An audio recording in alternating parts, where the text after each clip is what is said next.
Right, I'm going to make a loaf of bread using the Panasonic SD2500 bread maker. So it's menu number 4 in the booklet for the SD2500.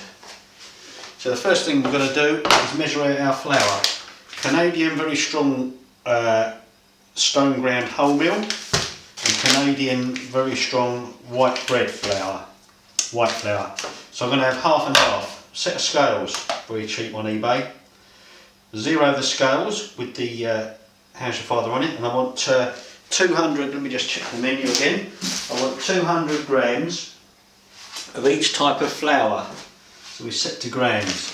Canadian very strong wholemeal. I normally sieve white flour, but I won't bother this time. The sieving is only to get the air into it. So we want 200 grams.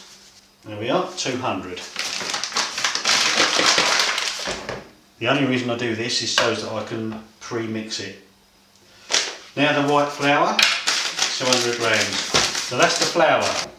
Put the two lots of flour together. That's 400 grams altogether.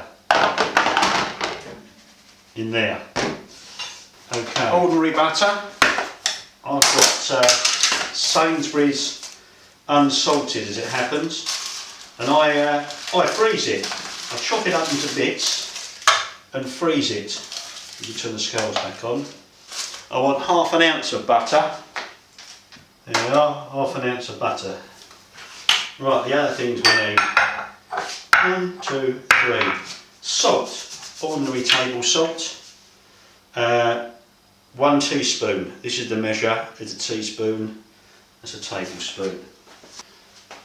There we are, 1 teaspoon of salt in there. Sugar. I'm just going to use ordinary white sugar. 1 teaspoon of white sugar. The yeast, I'm using Allinson's Easy Bake yeast, dried yeast.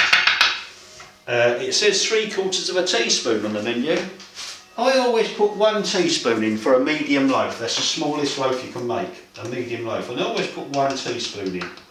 Found it rises nicely and makes a nice airy loaf. 1 teaspoon of yeast. So there are our ingredients. The flour, the butter, the salt, sugar and the yeast. The water, I've already measured it out there in the measuring jug, 280 ml. So what I'm going to do, put the yeast aside for a second. I'm going to add my sugar to the flour. I'm going to add my salt to the flour. I'm going to add my butter to the flour.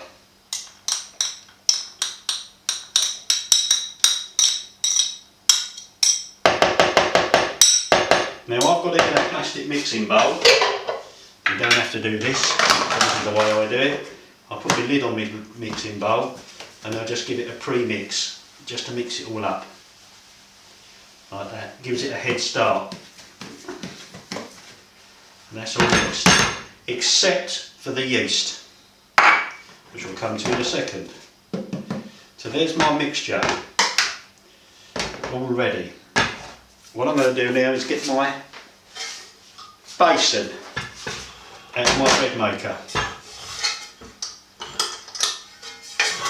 I'll make sure my paddle is in the bottom. And the first thing I do is I put my yeast in. Put the yeast in the bottom. Sprinkle it in the bottom. I then add my flour.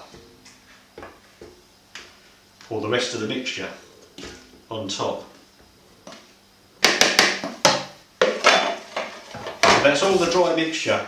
Yeast in the bottom, the pre-mixed flour, sugar, salt and everything else on top. And there's the water, 280 millilitres of water. Just going to check that. And I'll put that on top.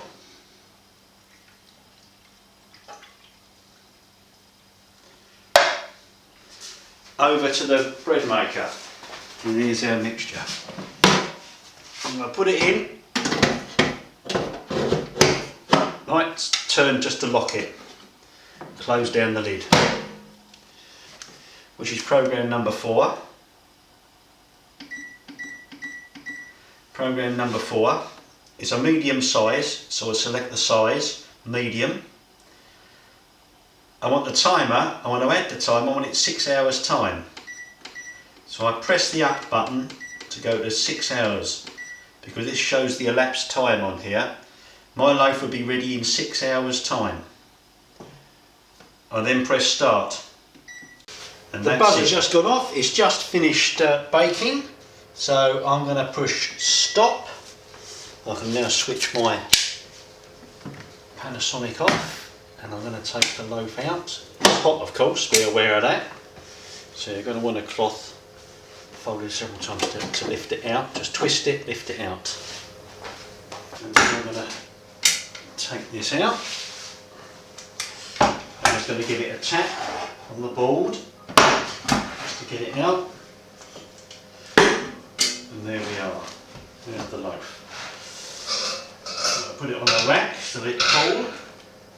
And as it's 5 o'clock at the evening, I'm going to leave it overnight before I slice it. Which this is the morning after the day before. And there's my loaf ready for slicing now. And there's my slicer, about £4.20 or something on eBay. I'll put a block of wood in the bottom so I don't cut through the base. And that's it really. The secret to slicing your bread is to take your time and have a decent knife. I had an electric knife, but it all fell to pieces one day, so I gave up and bought myself a decent knife. And I haven't looked back since, to be fair. Little thin slice just to get off the end. And then just take your time slicing through it.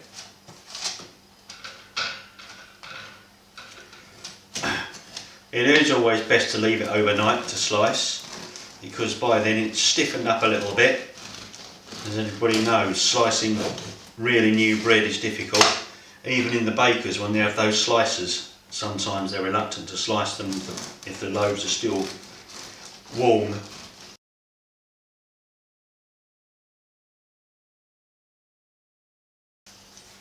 And they come out about, I would say, ½ an inch thick maybe, something like that, which is good enough for sandwiches, good enough for toast. And being it's such nice bread anyway, it's not as if it's heavy and doughy like some shop bought stuff. So it's going to be the last one. Plastic bag, because I freeze my bread, I wouldn't use it up in time. One loaf of bread.